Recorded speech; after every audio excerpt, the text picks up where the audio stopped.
Bien, pues vamos a proseguir ahora con la mesa redonda después de la magnífica presentación que nos ha hecho Dolores Corella acerca de la nutrición de precisión. Vamos a enfocar un poquito más todo esto con algunas preguntas en concreto y después pues para que el público asistente, los profesionales puedan hacer preguntas, que seguro que habrá alguna pregunta que tendréis en mente después de la presentación de Dolores. Quería primero presentar a los componentes de esta mesa. Por una parte está Dolores Corella, a la cual he presentado anteriormente, y por otra parte está la doctora Valentini Constantididou, que es fundadora de NaNutriCoach y profesora colaboradora de la Universitat Oberta de Cataluña. ¿Qué es NaNutriCoach? Quería preguntarte para empezar, porque es una curiosidad que yo creo que el público agradecerá el que lo comentes.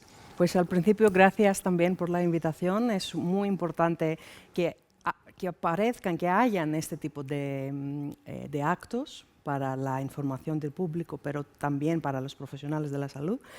El DNA NutriCoach es una empresa que yo creí en 2015 en la incubadora Barcelona Activa de Barcelona, en un intento de poder trasladar toda esta información que ya habíamos empezado a tener desde la investigación de genómica nutricional al público. Y cuando digo al público, no significa solamente público general, sino que también los profesionales de la salud. Porque había un gap, un vacío enorme. Nos llegaban informes genéticos a su tiempo, 2014-2015, con 150 SNPs, con gente que decía que lo habían pagado online, y decía, ¿y eso qué es? ¿Yo qué como? ¿Y yo qué hago con eso? Y también nos venía el interés de los profesionales de la salud, pero ¿qué es eso? ¿Dónde se basa? ¿Hay estudios? ¿Qué digo? ¿Qué recomendación voy a decir? Entonces había una necesidad de que alguien traslada, explica, haga esta bridge, este puente, tanto a nivel de comunicación de la ciencia, pero también de educar. Entonces, así he creado DNA NutriCoach en Barcelona al principio de 2015 y desde 2020 también en Grecia, en Atenas, en mi país natal. Y estamos intentando tener dos grandes áreas de comunicación. Primero, como consultoría a empresas y consultoría a individuos que vienen a una consulta de nutricionista, de dietista nutricionista, pero no solamente porque quieren perder peso, que ha sido lo típico general de toda la vida, no, sino porque quieren aprender a comer para mantener su salud. Y por otro lado, comunicación, divulgación científica en el campo de la nutrigenética y de la nutrición de precisión, tanto a nivel de profesionales como empresas como individuos que preguntan, ¿y eso qué es? ¿Y a mí por qué me importa eso? ¿Qué me va a cambiar del plato? Pues es lo que estamos intentando hacer en DNA NutriCoach. Gracias. Bueno, es para ambas. ¿Podéis profundizar un poco más en los factores que influyen en la interacción del individuo con la dieta y en el desarrollo de enfermedades? ¿Y por qué es importante integrar toda esta información? Dolores. Bien, como todos sabéis, la genética es algo que dicta las instrucciones, ¿no? Pues tenemos rasgos visibles, como puede ser el color de ojos, el color de pelo, si alguien tiene la piel clara, piel oscura, pero aparte tenemos rasgos invisibles, que es tener mayor susceptibilidad genética pues, a diabetes, porque tengamos unos genes que en las distintas vías metabólicas de la insulina o porque tengan mutaciones, no se funcione bien. Y ahora lo estamos comprendiendo esta genética. Pero a su vez la dieta es muy relevante también para estas enfermedades. Lo que no podemos dar es una dieta para todos sin saber cuál es su susceptibilidad. Por lo tanto, aunque sean enfermedades complejas, sí que es la primera aproximación saber qué base genética tiene cada persona, porque hay una gran heterogeneidad. Ya no se habla de obesidad, se habla de obesidades. Hay distintos tipos de obesidad, aparte de las monogénicas, que son más conocidas. Hay otras obesidades que a lo mejor son por poquitos genes, pero no lo sabemos porque las personas no han tenido acceso a test genéticos. Estas poligénicas yo creo que han estado un poco olvidadas porque nos hemos focalizado más en monogénicas, enfermedades raras, pero estas que son más prevalentes, pues como son más prevalentes y ahí se supone que el factor ambiental es más importante que el genético, pues se han dejado un poco de lado también porque hay mucho coste y todo esto cuesta, pero también necesitan este diagnóstico genético o hacer estas pruebas genéticas para orientar mejor las recomendaciones. Porque yo creo mucho en estas interacciones gen-dieta y creo que es la única forma de poder llegar a prevenir o retrasar las enfermedades. Ese es el primer paso. Luego el tratamiento, porque con el tratamiento competimos con fármacos, competimos con cirugía. La nutrición como tratamiento ha sido un poco menos valorada, entonces yo creo que en prevención es donde tenemos ahora que actuar y solamente ese conocimiento de cómo la dieta y otras variables del estilo de vida interaccionan con genética o epigenética, el integrar todo ello nos va a dar nueva información en esta sociedad que cada vez va a ser más envejecida y realmente sí que podremos retrasar muchas enfermedades relacionadas con este envejecimiento y tener una mejor calidad de vida y reducir costes al sistema sanitario, que invertir luego va a hacer que tengamos menos gasto en tratamiento, pienso yo. Valentini. Totalmente de acuerdo. Y además, la prevención en general que estamos intentando tanto educar como aplicar, no se sabe. Es decir, la gente viene a una consulta de dietista nutricionista, por ejemplo, cuando tiene un problema. No tendría que ser así. Tiene que venir para prevenir. Porque cuando ya hay un problema, un síntoma que hemos escuchado antes, necesitas un medicamento, necesitas un tratamiento. La nutrición sí podría acompañar todos esos tratamientos, pero también puede funcionar como manera preventiva. Entonces, si tú a tus 20 años, por ejemplo, vienes y sabes cómo comer, qué hábitos tienes que priorizar para ir cambiando, qué predisposición, qué sensibilidades genéticas tienes, puedes empezar a prevenir todas esas enfermedades complejas que dependen de la dieta desde pronto. Alguien dice, ya, pero si yo sé que voy a tener, por ejemplo, diabetes tipo 2, ¿qué significa? ¿Que no lo voy a tener así? Pues nadie nos lo firma esto, porque no hemos hecho estudios de tantos años para poder firmarlo. Pero en vez de que aparezca, por ejemplo, diabetes tipo 2 a los 50 años, aparezca a los 75, a los 80, ¿no son 20 años de calidad de vida que he ganado? Pues esto exactamente se puede hacer y se hace. Lo que no se hace es la educación de la gente para poder buscarlo, y de los profesionales de la salud también, para que sepan que sí, que todo esto se puede usar ahora mismo. Podemos empezar a educar a la gente, a cambiar hábitos hacia unos hábitos más preventivos en el caso que tienen X o cualquier predisposición o sensibilidad genética. Entonces, yo que saltaría más la parte educativa y la parte de comunicación hacia el público general al principio y al mismo tiempo a los profesionales de la salud.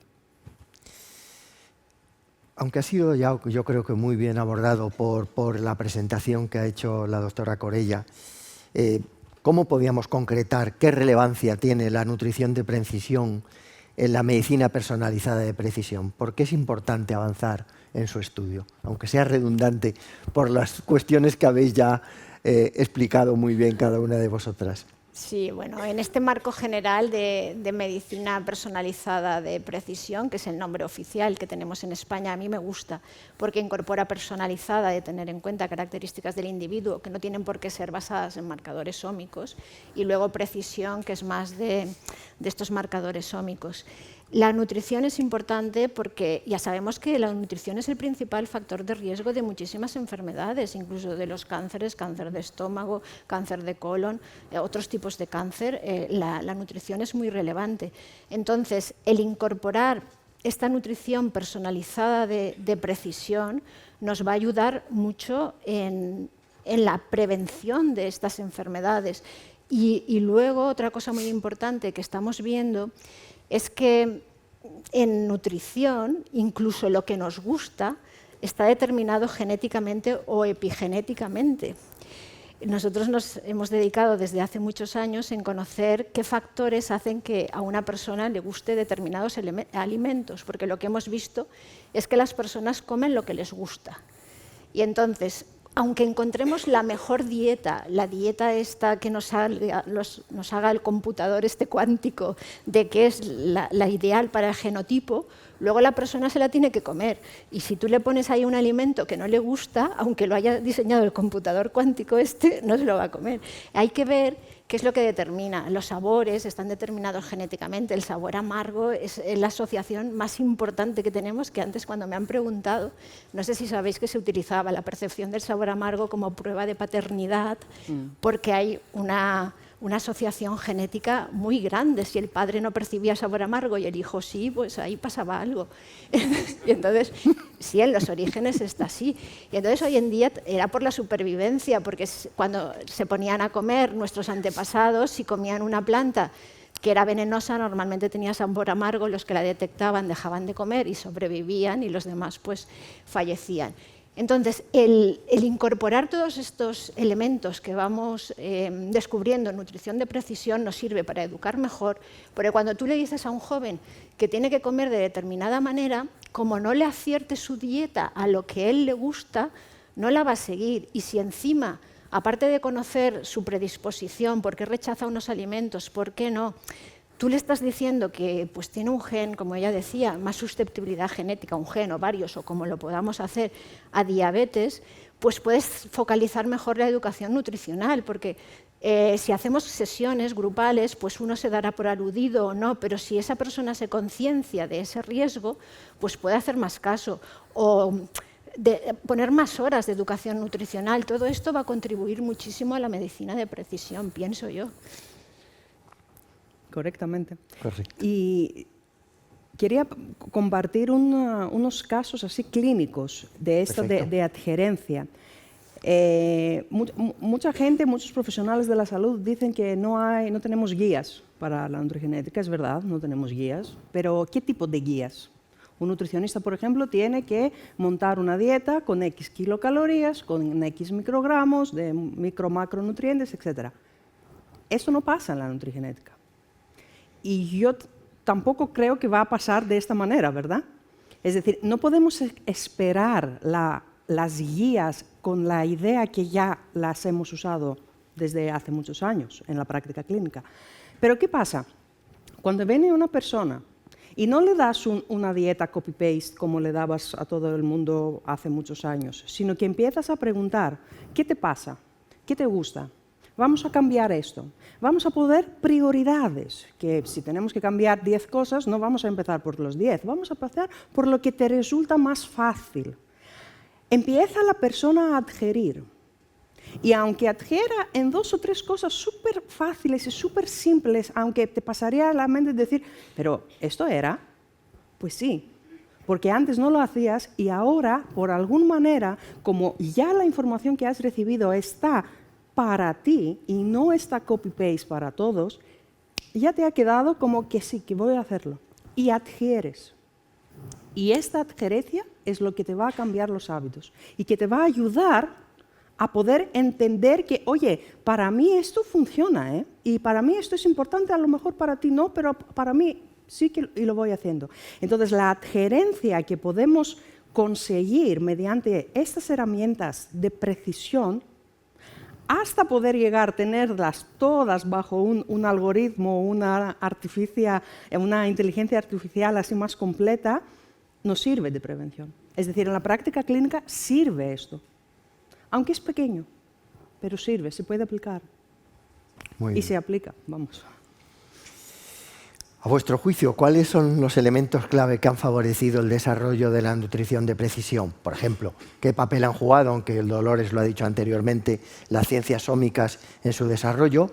Y en conexión con las anteriores mesas, ¿cómo están contribuyendo los avances tecnológicos y los avances computacionales al desarrollo de la nutrición de precisión?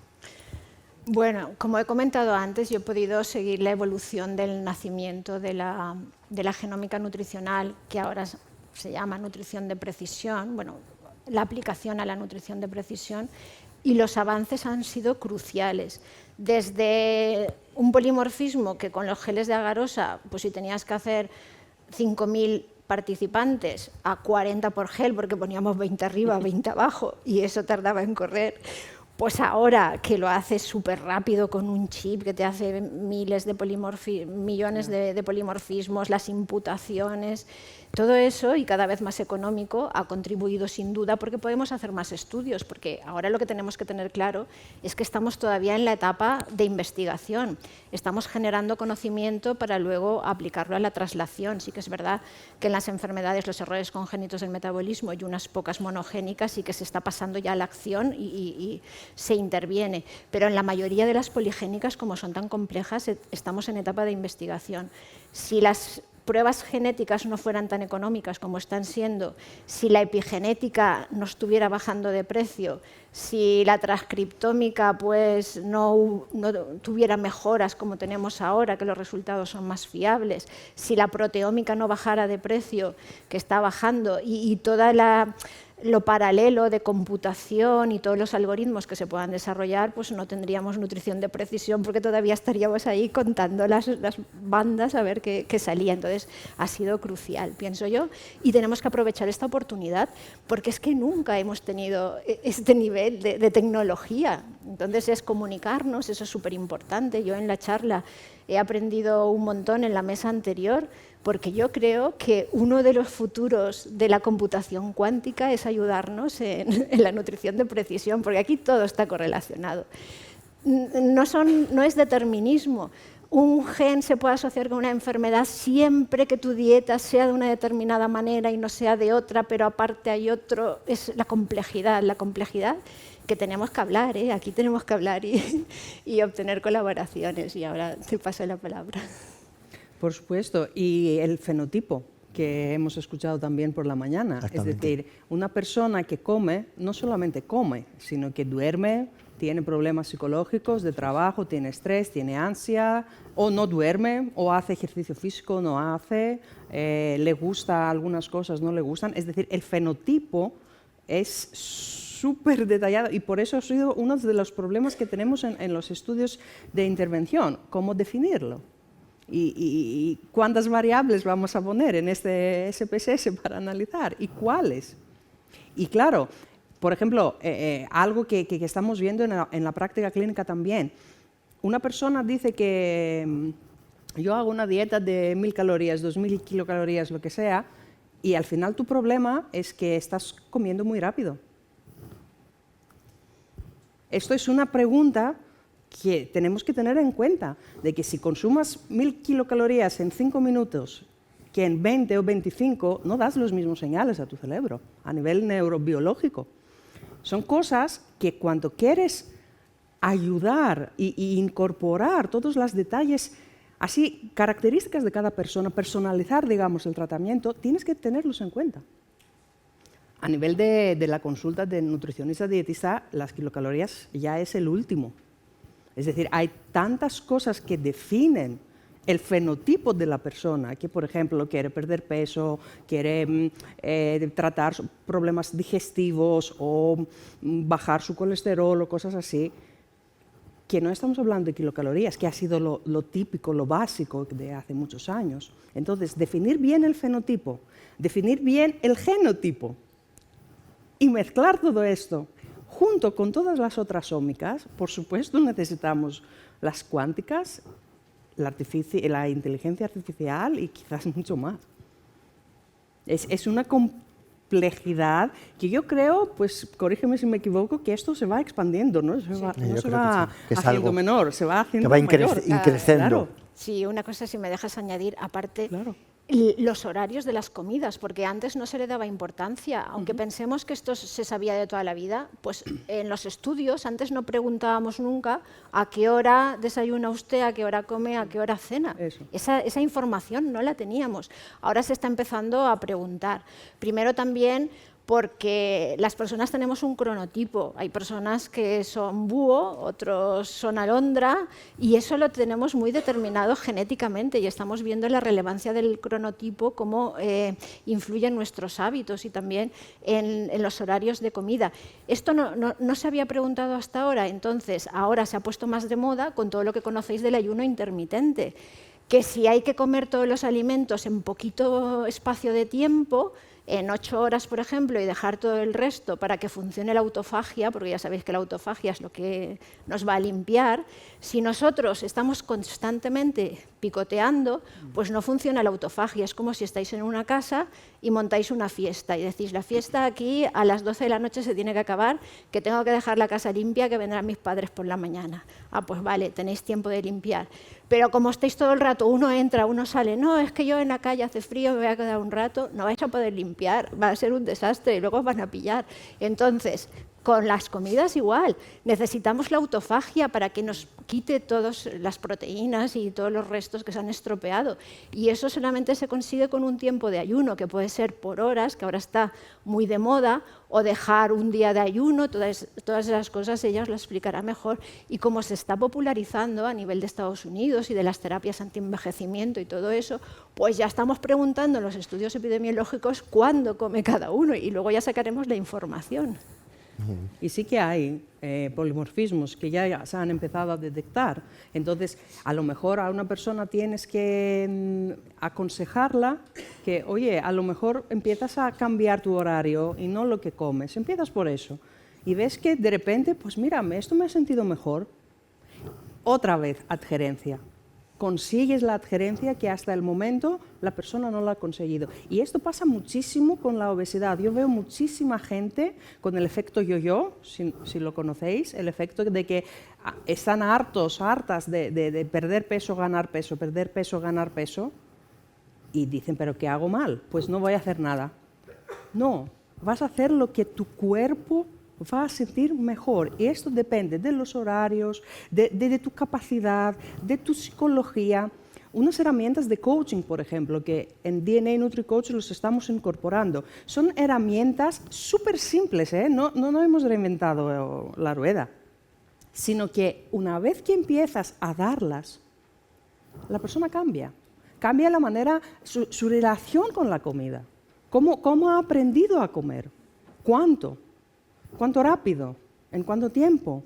¿Qué tipo? O algunas falsas creencias, por ejemplo, que también mucha gente tiene y las impide de adherir. Todas estas herramientas, empezando por la genética, van ayudando a montar este puzzle que decía Dolores antes, que es súper importante. No vamos a tener 1000 piezas para poder decir, mira, ya está listo, preparado. No, con 2, con 3, con 4, con 5... tenemos efecto. Y este efecto tiene que empezar a conocerse. ¿Cómo aplicar? Porque, claro, no es algo muy común. Muy común. Muy bien. Muy interesante, todo. ¿Cómo esperáis que impacte la nutrición de precisión en el manejo de las diferentes patologías, ¿no? ¿En qué áreas pensáis que puede tener un mayor impacto? ¿O en qué líneas estaban avanzando, por ejemplo, en grupos de enfermedades como las neurodegenerativas o el cáncer, ¿no? Son 3 preguntas prácticamente en una para que podáis contestarlas, ¿no? Ahora lo que está más de moda y también a raíz de esta moda se están dando cuenta de la importancia de la nutrición es en todas las áreas del envejecimiento, antienvejecimiento. Estamos en una sociedad que cada vez va a estar más envejecida, pero de lo que se trata es de llegar a una edad cronológica avanzada con la mejor salud, ese envejecimiento saludable. Entonces, en Estados Unidos, en toda la parte de California, pues allí se está invirtiendo muchísimo dinero porque la gente se gasta dinero en no hacerse viejo. Ya sabéis que hay distintas estrategias, hay marcadores de edad biológica basados fundamentalmente en el epigenoma, son los relojes metilómicos, habéis oído hablar de ellos, que cuando haces un chip de epigenoma completo, por ejemplo, pues hay unas CPGs que están incluidas en relojes. El primero fue el del alemán, de Hoffart, que te dice tu edad biológica, que es diferente a la cronológica. Si tu edad biológica es mayor que tu edad cronológica, pues tienes envejecimiento acelerado. Imaginad que alguien tiene 25 años y le sale, eso es la edad cronológica, la edad biológica le sale por el ADN que tiene 65, pues está fatal, va a tener que cambiar muchas cosas. Es un caso extremo, pero se dan, porque nosotros ahora, esa es nuestra principal o línea favorita de investigación, y se dan todas estas cosas. Entonces hay muchos relojes, estos son los de primera generación, luego se pusieron los de segunda generación, ahora ya vamos por los de tercera y cuarta generación. Cada vez, pues como tenemos mayor potencia computacional y de todo, y la metilación pues la podemos hacer de muchísimas más CPGs, pues eso lo que está haciendo es que se invierte, la gente paga, no ya por el test genético que te diga si tienes genes de susceptibilidad a obesidad, sino cómo tienes tu edad biológica. Y entonces una vez le sale la edad biológica, dicen, bueno, pero ahora esto se puede revertir. Bueno, sí, hay algunos fármacos, pero eso no te lo podemos dar. O como la chica esta que tiene 52 años, pero se le ha vuelto una edad biológica de 23, que fue a Alicante, ¿no la visteis? Que se tuvo que ir a México para inyectarse cócteles de medicamentos que estaban prohibidos en Estados Unidos, y ella ha rejuvenecido. Y la ventaja es que no solamente te cambia tu metilación del ADN, sino que rejuveneces tu cerebro, tu estómago, tu corazón, tienes menos riesgo de otras enfermedades. Aparte de los cócteles, están viendo que la dieta es uno de los factores importantes, y ahora ya están colaborando, nos piden colaboración desde Estados Unidos para que les digamos cómo la mejor dieta mediterránea optimizada puede revertir los relojes biológicos, y estamos en ello, estamos viendo de qué manera distintas intervenciones, no solamente dieta, sino apoyado por sueño, ejercicio físico, puede cambiar las metilaciones, que ya sabéis que son dinámicas. Entonces, esa es un área, porque a la vez que haces que la persona tenga menos envejecimiento biológico, está retrasando su riesgo de otras enfermedades crónicas como cardiovasculares, posiblemente demencias, no lo sabemos. Sí que vemos que mejora la cognición a medida que tu metiloma se hace más joven, se asocia con cognición mejor. Para el cáncer es muy complicado, pero también se andará. Y entonces, pues indirectamente a través de envejecimiento, indirectamente a lo que se pueda aplicar en prevención, se está avanzando. Otra cosa es ya tratamiento de cáncer con dieta. Ya el mismo es muy complejo, porque los fármacos son muy potentes, la dieta parece que actúa a un nivel menor, pero yo creo que habrá complementariedad. Lo que pasa es que es muy difícil investigar. Se está tratando ayuno cuando se da quimioterapia, pero de repente sale un estudio que te dice que no, que justo eso es lo peor que podía pasar. No puedes poner a un paciente tras quimioterapia en ayuno, aunque la autofagia, primero había trabajos que decían que sí, que funcionaba. Entonces, estamos en la época esta de resultados contradictorios de estudios para tratamiento, pero yo creo que sí que se va a poder en el momento que podamos hacer más estudios, pero en tratamiento estamos compitiendo con fármacos e intervenciones quirúrgicas, y la dieta ahí pues siempre se ha tratado con menos, pero pienso que puede ser muy complementaria. Gracias. Sí. No, esta es la investigación de futuro y de las cosas que nos faltan por conocer, pero en la práctica, si empezamos a enfocarnos en la prevención, a lo mejor llegamos en menos casos así. A lo mejor menos gente llega a necesitar toda esta medicación y toda esta intervención quirúrgica si ya empieza poco a poco a controlar, a prevenir factores que sí que tiene control, como la dieta, como la nutrición en general, la alimentación, la actividad física, el sueño, el horario, cosas que, es decir, que es fácil, que no hace falta ir a una intervención, no hace falta tener el síntoma para ir a tomar el medicamento, la intervención quirúrgica, etc. ¿Qué experiencias de éxito destacaríais de la investigación en nutrición de precisión? ¿Y qué lecciones podemos extraer de ello? Bueno, experiencia de éxito en lugar de una concreta, yo diría que hemos puesto a todo el mundo a investigar en nutrición de precisión, porque como está de moda, cuanta más gente investigue, mejor. Y ya sabéis que están todos los programas en Estados Unidos, dentro de la cohorte All of Us, tienen un subprograma de nutrición de precisión donde están haciendo intervenciones para conocer, igual que en Estados Unidos, pues en Europa también tenemos nuestros programas y vamos dando dinero ahí, en Canadá, en todos los países y en todos los continentes, los que pueden, están trabajando en ello. Yo creo que de momento es el mayor logro, poner a toda la gente a investigar en algo que es necesario conocer, porque no lo conocíamos. Yo diría que el mercado ya ha empezado a demandarlo y esto significa que ya han empezado empresas a crearse, aunque con mucho margen de corrección de sus maneras de operar, pero ya ha empezado el mercado de demandar, de preguntar, de levantar dinero para poder aplicar todo esto.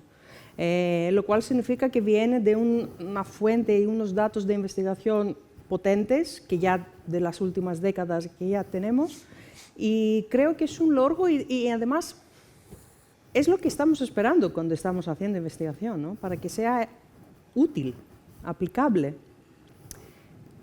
La correcta traslación siempre es un reto. Siempre es un reto, sí. Porque vuelvo a comentar que falta educación. Educación a manera de cómo explicar la ciencia, de cómo explicarla a los profesionales de la salud. No todos los profesionales de la salud, ni dietistas, nutricionistas, ni médicos, conocen los genes. Imagínate de explicarlos e interpretarlos y ponerlos en su práctica clínica. Entonces, ¿cómo esperamos que se aplique de manera correcta si no educamos antes? A nivel de... No hace falta... Cuando hablo de educación, no significa educación de másteres y de doctorados y de postdocs. No, educación de seminarios, de educación continua, educación de que quiero aprender, porque vamos hacia prevenir, no hacia tratar. Entonces, yo creo que solamente el hecho de que estamos hoy aquí, que se han generado estos informes, que hay este tipo de iniciativas, ya es un logro enorme en nuestro campo, ¿no? Yo creo que habéis dejado muy claro en las recomendaciones del informe, ¿no? Pero podéis destacar, a vuestro juicio, cuáles de ellas realizaríais de cara a la implementación efectiva de la nutrición de precisión en salud pública y en general en biomedicina. Como ha dicho Valentini, yo creo que la educación es uno de los primeros puntos, porque hay mucho desconocimiento, tanto en la población, que tendría que ser un nivel menos profundo, simplemente dar lo básico, pero en los profesionales sanitarios, porque la formación hasta ahora en los planes de estudios en medicina, farmacia, ciencias, bueno, biológicas y qué más, ha tenido muy poco de lo que son la genética, la genómica, las ómicas, medicina de precisión. Ahora se está como implantando. Nosotros en nuestra asignatura, que yo imparto epidemiología, pues tenemos un tema de epidemiología genética y molecular y luego una práctica de 2 horas, donde aprenden a hacer GWAS y todas estas cosas, y les gusta, pero es que no hay tiempo para más. Claro. Y luego ya lo ven muy poco. Entonces, para mí, esto es fundamental, y una vez la persona la tienes capacitada, tú ya le puedes transmitir, porque si tú hablas y das muchos consejos, pero la gente no sabe de lo que le estás hablando, pues lo va a olvidar y no le ve la aplicación. Entonces, en el momento que tú tienes a personas con un nivel de formación, pues lo que hemos hecho aquí, yo no sabía que existía esta aplicación tan potente de la computación cuántica y veo que puede ser aplicado. Entonces, lo mismo, los profesionales sanitarios, si ellos tienen una base, a partir de ahí cada día pueden encontrar relaciones en cosas y cada vez que eso sea más aplicable a traslación. No, es muy clave y además desde día 1, 2015, en DNA NutriCoach, yo ya he empezado a compartir seminarios, no reglados ni nada, a profesionales de la salud que necesitaban aprender qué es nutrigenética. Y si me viene una empresa con un análisis o un laboratorio y si quiero ofrecer esta herramienta a mis pacientes, a mis clientes, ¿qué tengo que saber? ¿Hasta qué punto tengo que parar? ¿Cuáles son las falsas expectativas que a lo mejor me generan y no? Por ejemplo, los GWAS. ¿Cuánta nutricionista, dietista, cuántos médicos saben interpretar GWAS? No hace falta que sean estadísticos, pero que sepan cosas básicas, para que puedan empezar a leer los GWAS, bajar los artículos de PubMed y entender. Pues este tipo de detalles hace falta darlos de manera compacta, porque hasta llegar a educación reglada, por ejemplo, en Grecia ni tenemos asignaturas todavía. Es decir, hay algunos másteres, alguna gente que va por doctorado, que aprenden algunas cosas más, pero asignatura en la medicina o en la nutrición y dietética no hay. Entonces, claro, ¿cómo podemos esperar de toda esta masa de profesionales de la salud que salen poder usar todos estos avances de la nutrición de precisión sin saber cosas básicas? GWAS, epidemiología. ¿Cuál es la diferencia de una intervención dietética con una intervención de fármacos, por ejemplo? No se pueden comparar, lo cual significa que no podemos esperar los mismos resultados, ni las mismas conclusiones. Quiero decir, cosas que se empiezan a dar o tendrían que empezarse a dar de manera sistemática, hasta que toda esta información se podía entender mejor y aplicarse incluso mejor. No sé si me explico. No, te has explicado perfectamente. Sí. Se entiende a la perfección. Y una cosa que no quería olvidar era lo que he comentado antes de la diferencia entre hombres y mujeres. Ahora que estamos con toda esta la aplicación de la perspectiva de género, la investigación, que nos hacen siempre añadir unas líneas de cómo vamos a aplicar la perspectiva de género, pues aquí es esencial, porque hasta ahora, como los estudios son tan caros, tú tienes un tamaño de muestra y dices, no, yo junto hombres y mujeres, si no, no tengo poder estadístico.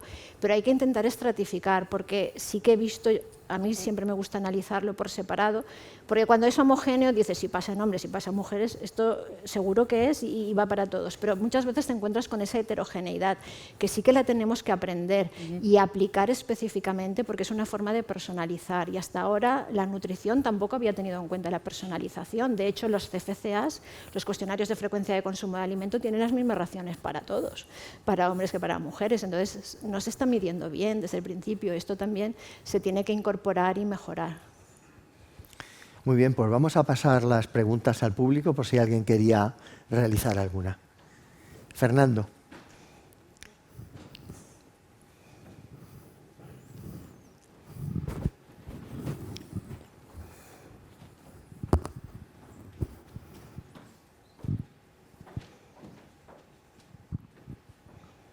Gracias. Darte las gracias, Dolores, por la referencia en Biomed. Fui yo el que aprendí mucho de ti, de tus compañeras, de Nuria y de Mabel, y sobre todo quiero recordar que esas redes han sido las únicas redes de informática biomédica financiadas por el Carlos III cuando estaba Joaquín Arenas de director. Muchas gracias. Y luego una pregunta concreta. ¿Cuál es la mejor manera actualmente de cuantificar los nutrientes en un plato de comida? Porque se ha intentado aplicar la inteligencia artificial con una foto del plato, se han hecho cuestionarios, hay bases de datos que te permiten traducir alimentos en nutrientes. ¿Cuál utilizáis vosotros? Bien, nosotros, como ya te comentaba antes, sabemos que lo primero que tenemos que mejorar en nutrición son los instrumentos de medida de lo que se come, porque realmente los cuestionarios de frecuencia de consumo de alimentos, como es algo que tú tienes que señalar con raciones y estimar tu promedio en el año, tienen mucho error. Entonces, cuando estamos trabajando en nutrición de precisión, tienes que mides muy bien la susceptibilidad genética, epigenética o expresión de un gen, pero la dieta consumida la estás midiendo muy mal. Luego eso hay que cuestionarlo y realmente no nos sirve mucho. Podemos ir a lo que son los recuerdos de 24 horas, que a la persona le hace recordar lo que comió el día anterior y entonces ahí sí que te lo anota y eso lo puedes tratar bien. Un recuerdo solo no sirve, pero tienes que tener pues como mínimo 3 de una semana y si tienes 8 pues mucho mejor. Eso sería, o el registro es al mismo momento que tú estás consumiendo, la persona pesa en una balanza lo que está consumiendo. El problema es que la gente tiende a ocultar cosas y dice, pues ahora me apetece un vaso de whisky, pues yo no lo voy a anotar, ¿para qué? Y entonces pues te falla. Y lo de las cámaras justo me ha gustado porque tenemos un proyecto europeo que se llama CoDiet, que es la aplicación de cámaras para ver lo que cada persona come y luego mediante inteligencia artificial que se sepa ese plato, cómo se ha cocinado y hemos hecho el estudio piloto. Y es tremendamente difícil porque resulta que la cámara en lugar de hacer vídeo hace fotos, que eso está bien porque dicen que consume menos. pero como lo lleva la persona, la cámara la lleva la persona, son 8 semanas para captar bien la dieta, pues te encuentras en distintas situaciones. Una vez está con alguien que no se quiere que se vea, otra vez está con el teléfono móvil y en el móvil, si tú haces fotos, sale todas las cosas, pues han tenido que dedicar un montón de tiempo a hacer estrategias de ocultamiento de imágenes que no sean de comida. Ahí hemos perdido un montón, bueno, perdido no, porque siempre se gana, para que solamente saque lo que es comida, quite los entornos, porque a veces puede ir vestida, y nos pasaba en verano, de manera no apropiada, que eso no tiene que salir en la foto. Y otra cosa que tenemos, que es el reto, una persona, por ejemplo, con la cámara, tú le captas que toma un vaso de leche y es blanco y es leche, pero ¿cómo sabes si es leche de vaca, si es leche de almendra u otro tipo? Entonces necesitas la cámara y luego coger más datos. Está bien, porque yo creo que es mucho mejor que los CFCAs, pero todavía va a costar, porque voluntarios nos está costando un montón, que quieren llevar la cámara todo el tiempo. ¿Alguna pregunta más? Hoy en día la endometriosis es una enfermedad bastante desconocida, pero parece ser que es importante, ¿no? Mi pregunta es la siguiente: ¿se conoce el papel de la dieta en la endometriosis? Desde la práctica clínica, los casos que yo he tratado de endometriosis, los dos mecanismos claves es la inflamación y el estrés oxidativo. Entonces, si tratamos de manera nutricional aumentando comida antiinflamatoria y antioxidante, ya vemos directamente mejoras, no de que la endometriosis va hacia atrás, no, sino los síntomas son más suaves. Entonces, la mujer puede soportar los síntomas mejor. Los dos mecanismos claves. Ahora, no es solamente lo que le recomendamos de comer, sino que le recomendamos no comer. Entonces, son las dos cosas: subir todo lo antiinflamatorio y antioxidante y bajar todas las cosas, incluso, por ejemplo, el de fumar, que mucha gente dice que es mi antiestrés y sigo fumando, sí, pero es una fuente de toxinas y de oxidantes, de que aunque tomas suplementos, aunque tomas toda la dieta antioxidante y antiinflamatoria que quieras, si estás fumando, no. Entonces, vamos intentando hacer este balance a favor de los antioxidantes, a favor hacia los antiinflamatorios, y empezamos a ver síntomas, los síntomas más suaves. Ahora, ¿cuáles exactamente genes o qué mecanismos directamente lo pueden revertir? Esto no lo sé. No sé si, Dolores, tienes algunos datos, pero a nivel de terapia nutricional esto funciona. En su día a día, digamos, a las mujeres que he tratado funciona. Sí, hay genes de endometriosis, hay IWAS, lo que pasa que lo que te comentaba antes, una cosa es identificar el gen y luego cuál es la mejor dieta para cada gen, o puntuación de riesgo genético, porque el problema de las puntuaciones de riesgo genético cuando hay interacciones con dieta son complejas, porque tú no puedes tratar toda la puntuación, el score por igual, y hacerlo interaccionar con una dieta, porque a lo mejor ahí hay polimorfismos que interaccionan con dieta, con distintos componentes de una dieta y otros no, y eso todavía se tiene que investigar. Sí que es verdad que tiene un sustrato muy importante, aparte de la genética, de la dieta, porque en mi familia, pues mi madre ha tenido endometriosis, yo he tenido endometriosis y yo he estado peor que ella porque mi vida ha sido un estrés continuo, aunque yo hable de nutrición, como siempre estoy por ahí, pues como fatal. Entonces mi endometriosis ha sido peor que la de mi madre. Entonces no solamente es la genética, sino también pues el comportamiento ambiental y de estrés, como te comenta ella. Bien, tenemos tiempo para un par de preguntas más y finalizamos. Pues voy yo. Bueno, en primer lugar, muchísimas gracias. Quiero decir tantas cosas que voy a ver si soy capaz de resumirlas todas. Para que tengáis un poco de contexto de lo que voy a decir, yo soy dietista nutricionista también y doctora en nutrigenómica y nutrición personalizada. He estado muchos años en el laboratorio, ya llevo otros cuantos en la empresa, que es un poco, yo creo que la misma situación que te has encontrado tú, Valentini. Y veo un problema muy gordo, lo que buscan los investigadores y la ciencia, y por otro lado lo que busca la empresa o lo que quiere conseguir la empresa, ¿no? Entonces, ese gap, ese puente que estamos intentando hacer, pues es bastante complicado, sobre todo porque ahora mismo la salud está girando hacia una estrategia de prevención, que esperemos que llegue a eso. Y también, además, no sé cómo será en Grecia, pero aquí en España hay una corriente ya no de la dieta, el concepto de dieta tradicional, de pérdida de peso, estoy a dieta, voy a sufrir, efecto yo-yo, que luego lo vuelves a recuperar, es decir, no sirve para nada en ese sentido. Estamos girando hacia un entorno, hacia un abordaje mucho más integral, ya no solo tener en cuenta la dieta, sino también, pues eso, a nivel fenotípico, un montón de parámetros, con lo cual aunar estas dos partes me parece complejo, que he estado en las dos, y sobre todo porque hay muchos estudios que a nivel de, por ejemplo, de calorías, de distribución de macros, a nivel de implementar la genética, no se han visto resultados significativos de tenerla o no tenerla, ¿no? Cuando en la adherencia sí. Cuando tú metes la genética, la adherencia al tratamiento sí que es más significativo, ¿no? Entonces, es una información muy valiosa, pero a día de hoy a la práctica es más difícil. Entonces, tampoco...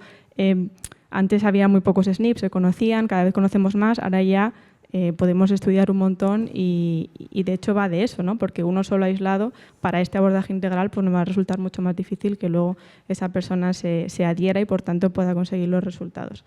Entonces, bueno, es clave, como decís, educar a los profesionales, a todos los profesionales en realidad, que es un poco la misión que tenemos nosotros ahora y que estamos trabajando. Y bueno, que también está cambiando, porque por ejemplo yo ayer vi a una persona en consulta que no le pasaba nada y que simplemente quería prevenir, en este caso, el Alzheimer, que yo conozco su información genética, pero la abordo desde otra manera, es conocer todo ese background de esa persona que es innata para poder luego trasladarla a recomendaciones o estrategias de prevención o incluso a veces planes dietéticos, ¿no? Pero no como se empezó a estudiar en su momento o la idea que yo tenía en su momento cuando empecé, que es igual un poco, supongo, lo que te pasará a ti, Valentini. No sé si es una pregunta o más una reflexión, pero bueno, la quería hacer simplemente a ver cómo aunamos, que estamos un poco en ello, los dos mundos, que un poco de eso se trata. Si me permite. Lo difícil que sigue teniendo, imagínate, era difícil en 2015 cuando yo empecé ese traslado al mundo del mercado, pero lo difícil que sigue siendo ahora mismo es poder explicar estas falsas expectativas que las empresas tienen. Por ejemplo, cuando las empresas o los laboratorios quieren generar análisis nutrigenéticos o análisis metabolómicos o cualquier cosa basada en genética, en nutrición de precisión, están leyendo GWAS, por ejemplo, o ponen una persona que está haciendo este labor. ¿Sabe esta persona criticar el trabajo que lee? En el PubMed ahora, si googleamos, podemos encontrar estudios de todo el mundo. ¿Cuáles de todos esos son válidos para usarlos en la práctica clínica? Esta capacidad crítica y este conocimiento y las falsas expectativas, por ejemplo, en mi caso he visto muchísimos claims de marketing diciendo de que vas a hacer un análisis genético para perder peso y venían y dicen, mira, yo quiero hacer esto para perder peso. ¿Cómo perder peso? De repente, haces un análisis genético y ya estás 10 kilos menos. Esto es una falsa expectativa, pero alguien ha generado esta falsa expectativa. Allí es una dificultad enorme para empezar a educar todos estos pasos y poder generar las expectativas correctas. Una dificultad, estoy totalmente de acuerdo contigo.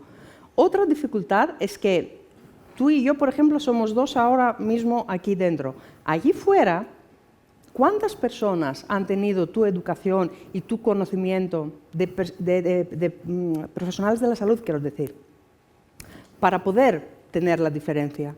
Para poder saber que, mira, esto no lo puedo decir, o puedo llegar hasta aquí, o puedo aconsejar hasta allí la empresa, el marketing, divulgación científica, para que no se generan mensajes confundidos. Todo esto, a esto me refería yo antes cuando estaba hablando de educación. De educación, no solamente qué significan los genes y qué SNPs vamos a usar, el por qué, hasta qué punto aplicarlo, cómo aplicarlo. Aplicarlo para prevención, aplicarlo para pérdida de peso, aplicarlo para cardiovascular, para Alzheimer. Y hasta qué punto tú, señor, señora, amigo, amiga, vas a esperar algún resultado. Sí que es difícil, no digo que es fácil, por eso se llama gap y por eso necesitamos montar estos puentes. Una última pregunta. Bueno, No, quería querías añadir que puntualizar. antes Valentini ha dicho que no había guías, pero realmente no tenemos guías sobre polimorfismos porque no hay suficiente nivel de evidencia científica en muchos de ellos, de las poligénicas, en monogénicas sí que hay. Entonces, lo que necesitamos es tener estudios muy buenos, por eso digo que es muy importante que a nivel internacional haya tanta gente investigando, para que nos digan qué polimorfismos genéticos se asocian con determinadas enfermedades y qué tipos de dieta, qué componentes de dieta pueden contrarrestar esos efectos genéticos. Y ahí que sí que haya unas guías y que se apliquen esos consejos más orientados con las guías, porque si no, es que dependemos de la buena voluntad o lo que ella te decía de estrategias comerciales. Si a un comercial le dicen esto es lo que tú tienes que vender, pero no tiene una formación crítica o no la impulsan, pues entonces dará eso, aunque el nivel de evidencia científica sea bajo. Entonces yo creo que sí que tenemos que ir trabajando en guías para que no dependa tanto de pues, el nivel de ética o de, no lo sé, estrategia comercial de cada una de las empresas. Bien, creo que teníamos una pregunta. La última pregunta, por favor. Buenos días, mi nombre es Manuel. He estado escuchando en cuanto a la adherencia del tratamiento que habéis comentado que hay ciertos SNPs y tanto la metilación del genoma que están asociadas a los gustos en los alimentos de las personas. Entonces yo me preguntaba si hay cierta activación o silenciamientos de genes en la metilación del genoma que hacen que, por ejemplo, de pequeño te gusten ciertos alimentos y de mayor eso cambie, o al revés. Sí, bueno, lo que más se conoce es la genética de preferencias de sabores. Ya sabéis que el amargo es el que tiene la mayor carga genética. Los otros sabores es muy difícil. Cuando hacemos GWAS, los resultados que obtenemos de GWAS son diferentes en función de la población que hayamos estudiado. Luego, te está dando un carácter dinámico que va cambiando. En personas mayores, lo que les gusta de sabores es diferente de cuando eres más joven. Entonces, incluso la genética, no te salen los mismos picos en personas mayores que en personas más jóvenes a sabores diferentes a lo que es el amargo. El amargo siempre es constante. Y cuando hacemos epigenética, porque hemos hecho también epigenética de preferencias tanto de sabores como de alimentos, vemos este cambio con edad. Estamos ahora intentando ver pues a nivel más mecanístico pues si hay silenciamientos, si no lo hay, qué ocurre, pero sí que cambia mucho con la edad, excepto sabor amargo, que es una cosa de siempre. Y no sabemos por qué es tan fuerte esa asociación, porque algo tendrá que haber en que esa asociación sea tan fuerte. Perfecto, muchas gracias. Muy bien, pues muchísimas gracias a Dolores y a Valentini por la participación en esta mesa redonda y bueno, pues gracias a todo el público.